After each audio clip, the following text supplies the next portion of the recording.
Assalamualaikum warahmatullahi wabarakatuh. Kembali lagi bersama saya Wawan Kurniawan di channel One WTG.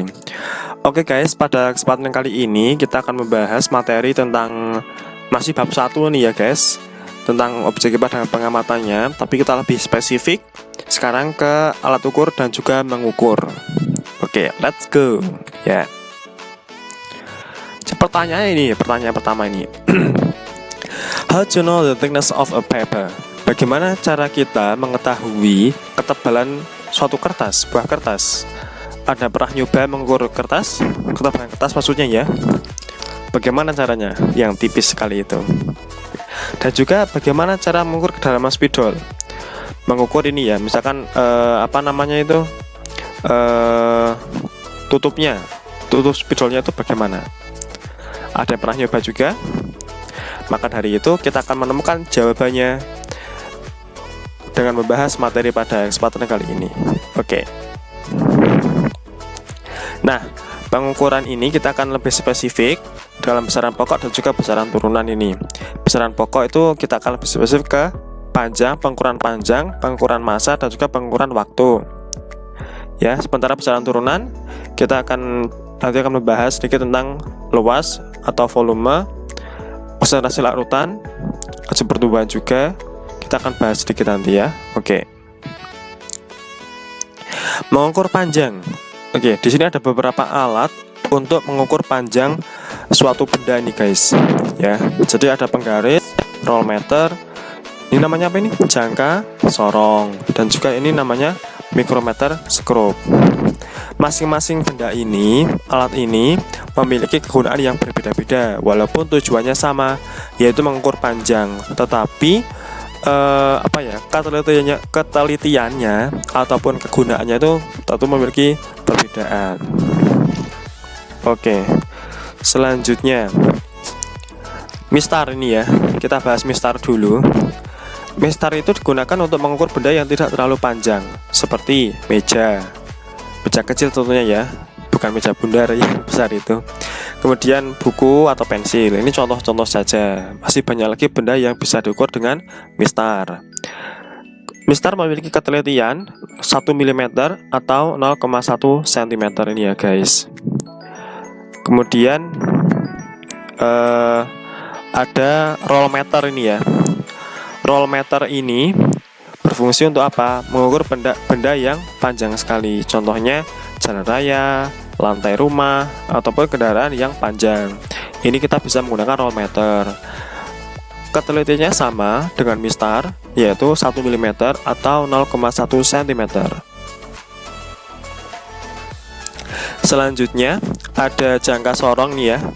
Jangka sorong ini mengukur benda yang panjang maksimumnya adalah 10 cm. Bisa mengukur spidol, buku, maupun koin. Nah, sekarang jangka sorong ini memiliki ketelitian yang berbeda, yaitu berapa? 0,1 mm atau 0,01 cm. Lebih detail daripada menggunakan mistar. Ya, ini adalah jangka sorong yang versi lama. Sementara ini adalah yang versi zaman now ini ya, versi digital. Sudah ada angkanya di sini. Jadi kita tidak perlu repot-repot untuk mengetahui skala-skala yang ada di sini guys. Kalau ini kan masih manual ini ya. Ini sudah otomatis ya, otomatis. Selanjutnya, ini bagian-bagian dari jangka sorong. Bisa kalian lihat ya. Ini benda yang akan kita ukur itu kita letakkan di sini, atau bisa jadi di sini atau di sini. Nah, di sini kita bisa mengukur kedalaman benda. Di sini kita bisa mengukur apa? Misalkan diameter benda juga, tapi bagian luar. Sementara di sini kita bisa mengukur diameter benda juga, tetapi bagian dalam. Seperti itu ya. Oke. Bisa diperhatikan ada skala utama dan juga skala non-use. Ini yang akan kita baca ketika kita ingin mengetahui hasil pengukuran dengan jangka sorong. Oke. Bagaimana cara menggunakannya? Seperti ini dia. Nah, ini kalau kita mau mengukur diameter dengan sisi dalam, ini kita menggunakan rahang dalam. Sementara kalau sisi luar, kita seperti ini guys. Jadi menggunakan rahang yang bawah ini. Dan kalau ingin mengukur kedalaman, bisa seperti ini. Kita menggunakan tangkai ukur kedalaman. Selanjutnya, membaca hasil jangka sorong. Perhatikan di sini ada skala utama dan skala Nonius. Bisa nggak kalian ketahui nggak bagaimana cara membacanya? Oke, seperti ini ya. Kita ketahui dulu skala utamanya berapa, 2,1 cm. Skala utama itu apa? Skala yang berbatas, yang ini yang di atas memang iya ya, tapi yang kita baca itu yang berbatas langsung dengan skala Nonius pada ujung nolnya ini, angka 0 pada skala Nonius ya. Ini adalah batas dari skala utama, jadi 2,1 cm. Kemudian skala Noniusnya itu adalah 0,3 mm. Nah, di sini perhatikan ini, cari garis yang sejajar atau lurus dengan skala utama. Jadi skala Nonius itu adalah yang terbaca yang harus kita ambil itu adalah yang sejajar dengan skala utama ini guys ya.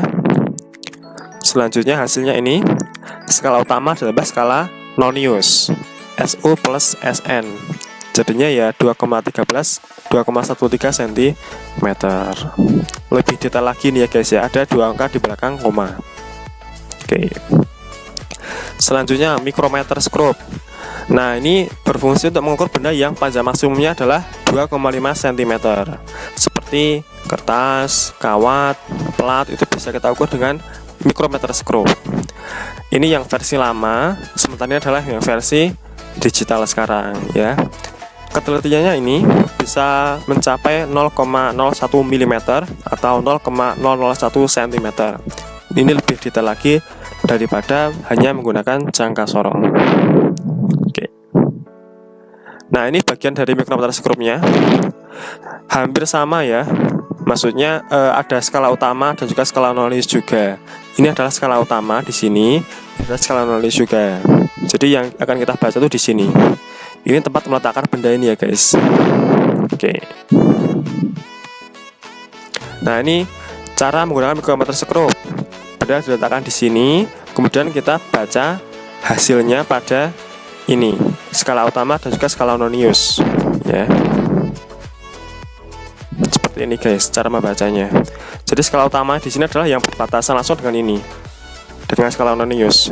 Jadi 4,5 mm ya. Dan skala Noniusnya berapa? Yaitu yang ini, yang sejajar dengan garis ini. Ini adalah skala Nonius. Berapa? 0,11 mm di sini guys. Kemudian hasilnya sama, skala utama tambah skala Nonius. Jadinya berapa? 4,61 mm.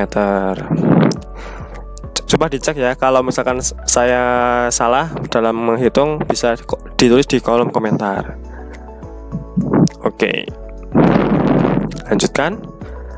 Tambahan ini ya, tambahan ilmu bagi kalian. Mengukur jarak itu kalau sekarang sudah lebih canggih lagi sekarang itu. Karena apa? Karena manusia sekarang bisa mengukur kedalaman laut, bisa mengukur jarak bumi matahari. Nah, karena kemajuan teknologi, mengukur kedalaman laut bisa kita lakukan dengan cara apa? Dengan menggunakan gelombang suara. Itu bisa.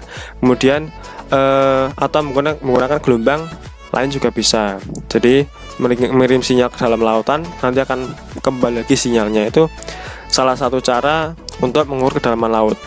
Sementara itu untuk mengukur jarak bumi matahari, biasanya sekarang bisa menggunakan kecepatan cahaya atau radio melalui satelit sekarang itu ya. Setahu saya seperti itu ya guys. Jadi kalau mungkin ada informasi lain bisa ditambahkan di kolom komentar. Silahkan. Oke. Ini hanya informasi saja. Nanti akan kalian ketahui lebih lanjut di SMA tentunya. Oke, sekarang ini ya, mengukur massa.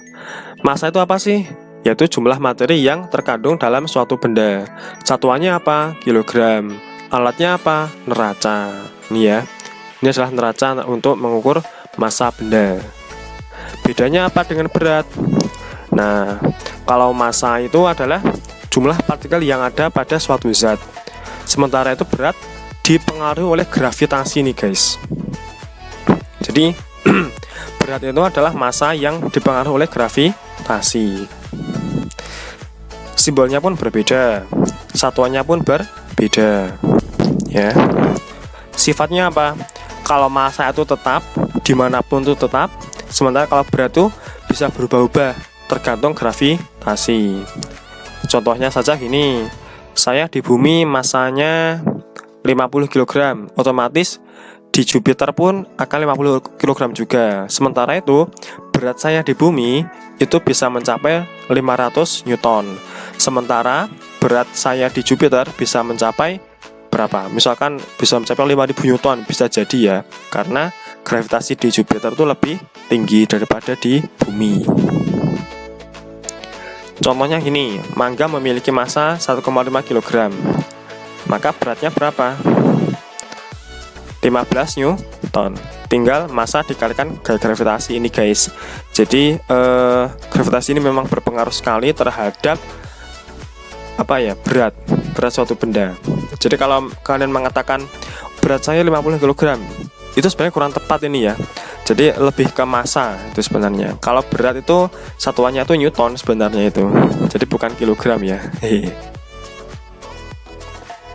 Macam-macam alat ukur massa ini ya, ada beberapa contoh, itu neraca Samalengan ini. Neraca Samalengan ini ya guys. Kemudian timbangan duduk, neraca Ohaus, neraca elektronik, dan juga timbangan badan. Nah, yang akan kita pelajari lebih lanjut bagaimana sih cara membaca dari neraca Ohaus. Ya, ini dia. Cara membacanya sangat mudah sekali ya guys. Tinggal kita menambahkan ini dari atas, tengah, dan juga paling bawah. Ini kita tambahkan saja. Satuannya bagaimana? Satuannya tetap. Contohnya gini. Ya. Tinggal 400 tambah 50 tambah 6,5. Jadinya 456,5 gram. Sangat mudah sekali bukan? Oke. Selanjutnya waktu. Waktu itu apa sih? Yaitu selang antara dua kejadian atau dua peristiwa yang berbeda. Satuan waktu bisa berupa ini sekon atau detik, menit, dan juga jam. Selanjutnya alat ukur waktunya ada beberapa. Di antaranya yaitu ada jam biasa atau jam pendulum ini ya. Kemudian ada stopwatch. Kalau stopwatch ini kita lebih ke spesifik, bisa mengukur ketepatan atau waktunya. Misalkan pelari, kita ukur berapa lama sih dia bisa mengitari lapangan, kita bisa menggunakan stopwatch.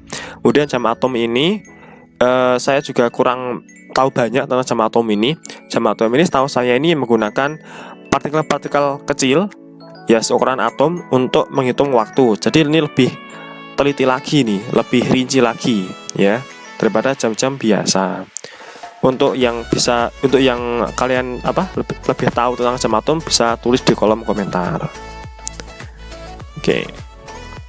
Lanjut ke volume. Volume ini termasuk besaran turunan ini ya guys. Jadi untuk mengukur volume benda yang bentuknya tidak teratur seperti ini, tinggal volume yang kedua setelah batu dicelupkan, dimasukkan, dikurangi volume awal. Jadi batu itu adalah salah satu benda yang tidak teratur, maka untuk mengukur volumenya seperti ini ya, caranya seperti ini. V2 dikurangi V1, jadinya 25 ml. Selanjutnya mengukur konsentrasi larutan, yaitu massa zat terlarut dibagi volume larutan. Contohnya seperti ini. Rafika melarutkan 5 gram gula ke dalam satu wadah berisi 250 ml air. Maka konsentrasinya tinggal ini, massa dibagi volume, 0,02 gram per mililiter. Very easy. Kemudian laju pertumbuhan, itu ada pertambahan tinggi dibagi selang waktu. Contohnya ini, Marcel mengukur tinggi tumbuhan dengan hasil di hari pertama yaitu 5 cm, pada hari ke-6 hasil pengukurannya 25 cm. Maka berapakah laju pertumbuhannya? Nah, ini hasil pengukurannya itu hari terakhir dikurangi hari pertama dibagi hari jumlah hari dikurangi 1 ya. Ini setelah waktunya kan seperti ini, kan 5 hari ini jadinya. Oke, jadi 20 bagi 5 jadinya 4 cm per hari. Artinya apa? Tumbuhan itu bisa tumbuh 4 cm dalam 1 hari. Oke.